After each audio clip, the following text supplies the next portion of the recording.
introduce you to Marsha Forrester. Marsha Forrester is 36 years old. Marsha Forrester decided that for a couple of days she'd use some cocaine. She picked up two small children. She drove to the Circle K right down the street here at 540 and Spirit Lake Road. She left the two children, 2 and 3 years of age, in the vehicle alone. She went into the store and she snorted cocaine. Now understand, she's been on about a 2-day binge. This is not the first time she snorted cocaine. And did I tell you she was 38 weeks pregnant with a little boy? She come back, she got into the vehicle, she drove across the parking lot to Publix, and there she passed out.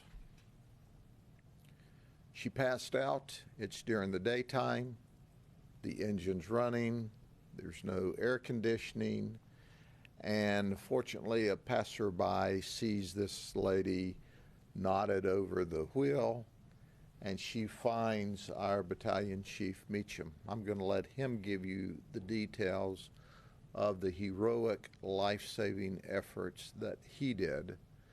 And as a result of his heroic actions, today there are 4 people alive that certainly would have suffocated in the heat within just a few minutes had he not become involved, and had we not had good Samaritans in the community to see him as he came from the public supermarkets and flag him down.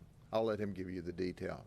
As I'm walking out, I'm waved down by a bagger from Publix, and he said that a bystander had stopped him, noticing that there was a unresponsive or female slumped over at the wheel, and if I could check on her. So of course, absolutely, point me in that direction. Went over there to the passenger window, noticed 2 small children that looked like they're in obvious distress, sweating profusely, crying, very upset. And I did notice an unresponsive female in the driver's seat. So as I ran back to my truck, gathered my medical equipment, radioed for assistance, sheriff's office, as well as an additional engine and rescue from the fire department. Made contact with the woman that was unresponsive. Bystander initially came up to me, asked me if there's anything he could do to help. I directed him to immediately pull the children from the car and put the kids in his vehicle in order to cool them down, because obviously I saw that the AC was not on in the vehicle. Once the kids were taken care of, I started my assessment of the unresponsive female. Saw that there were signs of possible overdose, opioids. Knew that I had some medication in my vehicle that I didn't typically carry. Just happened, just the way the day had started, happened to put it in my vehicle. Trying to be a little proactive.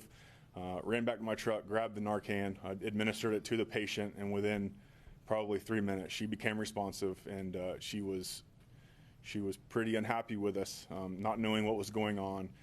We followed up with the children. My rescue crew got there, transferred patient care to them, and they ultimately transported her to the hospital. And then at which time we tended to the children more. Luckily, they seemed to be okay once they had cooled down, but it was a very scary situation. Just again, right time, right place. The citizen that noticed this being very tentative, we really appreciated that as well. So without him seeing that and knowing that there was something wrong, and letting somebody know, and then me being there when I was, this thing could obviously went a lot different.